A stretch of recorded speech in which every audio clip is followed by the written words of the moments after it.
Hello. I hope you had a good Halloween. I did watch some horror movies and ate a lot of junk food alongside this very basically carved pumpkin that I did. But I also finished reading a novel which was so gripping, had so many twists and turns to it. It's said to have one of the best plots of all time. And I think I agree. I don't always do themed reading around this holiday, but I decided I wanted to read something that was a bit spooky, but also a classic that I've been meaning to read all year. So I picked up The Woman in White by Wilkie Collins. It would have been Wilkie Collins's 200th birthday this year. And this story. It's so good. It's not just that there are so many reveals and mysteries to it, but I'll tell you why I think the plot is so effective because how he paces it and how information is revealed as the story progresses. I was following along, and at several points I thought like, oh, I understand the mystery now, but no, there are many other things to be revealed and mysteries to be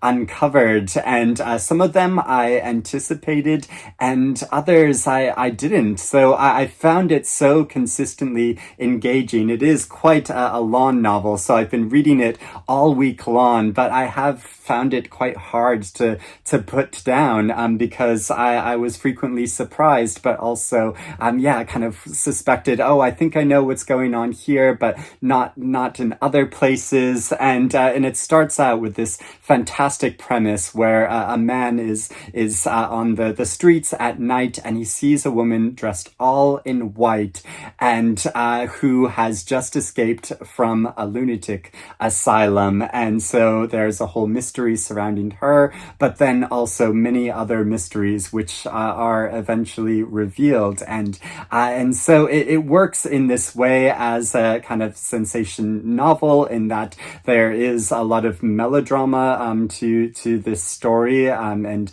sort of high romance, but also conspiracy theories and bigamy and secret brotherhood and mistaken identities and murder and madness, but also so many tense moments where there are overheard secret conversations and spooky encounters at night and a big dramatic fire. But it also works as a kind of early detective novel where one of the main characters, he conducts extensive investigations and interviews with people and collects a lot of documents and tracks down what is really going on in this situation. And so it's interesting that several years later, Wilkie Collins would go on to write his novel, The Moonstone, which is much more a kind of proper detective novel as we would recognize it today, and has many of the tenets of a mystery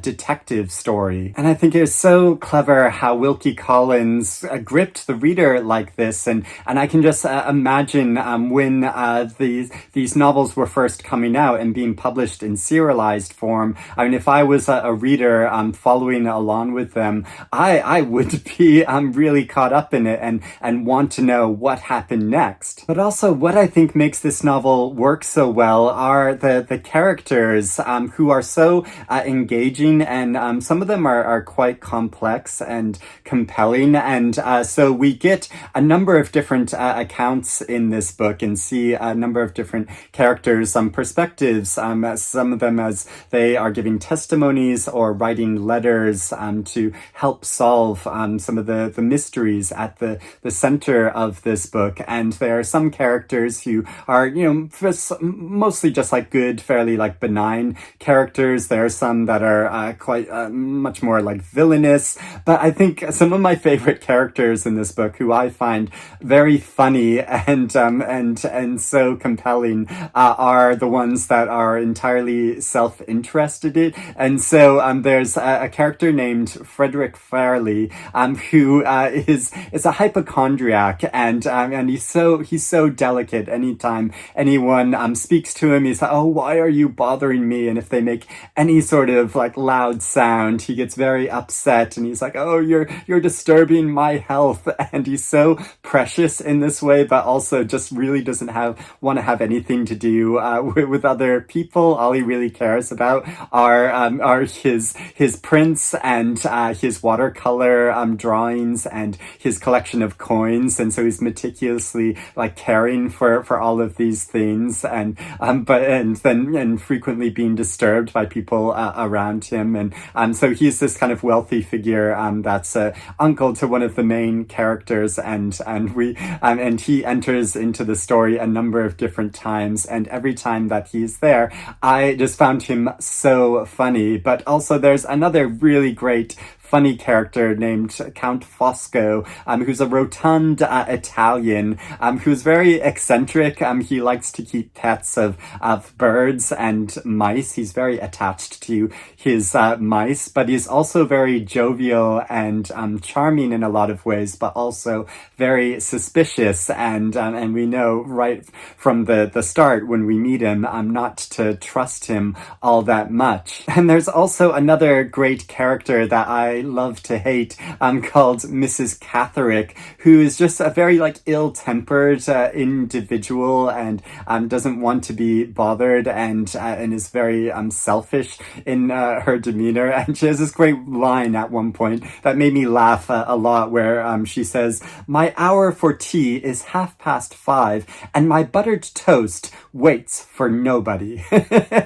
And so this is just a very funny line, but also there's something so quintessentially English, I feel like, about this kind of sensibility that she emanates. Now, one of the characters that I felt most conflicted about was one of the main characters of Marian, who in many ways is really interesting and complicated in her character, and that she is very resourceful and intelligent, and so she really helps and adds to a lot of the investigations that are going on in this story, but also so frequently, since some of the sections are narrated from her point of view, she frequently says like, "Oh, but I'm just a woman, and I you can't expect all that much because I'm just a woman." And this kind of like frustrated me a bit, because it sort of felt like too much like Wilkie Collins showing through, in that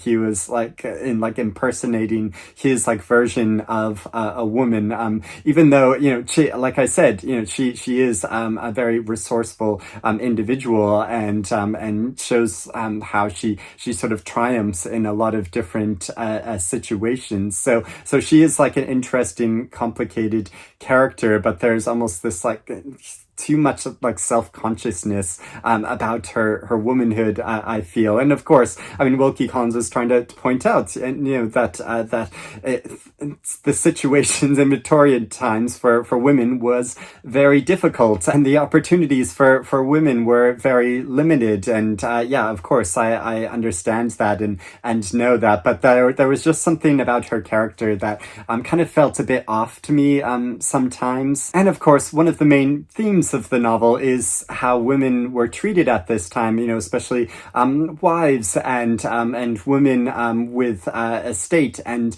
money, and how if they become inconvenient, they could be just sort of brushed aside and put in a lunatic asylum. But overall, I think a lot of the rich pleasure of this novel is in the plot and the story and the atmosphere that Wilkie Collins creates in this novel. It's so interesting now, having finally read this classic, to see the influence on it on some more modern novels, like Sarah Waters' novel Fingersmith, which is one of my favorite contemporary novels, and also has such a rich plot to it that is such a pleasure to read, and so consistently gripping. So this made an absolutely wonderful book to read this week and this season, and so I have only read this and The Moonstone, but I am keen to read more by Wilkie Collins now. I think those are his two best known novels, but I would love to hear if you have read this book or The Moonstone or anything else by Wilkie Collins. Please let me know about that in the comments below, or if you're interested in reading this now, and if you do go and read it, please come back and let me know what you think. But I'd also love to hear about any other spooky or kind of themed, seasonally themed books that you have been reading this week. But I hope you're doing well, and I will speak to you again soon. Bye-bye.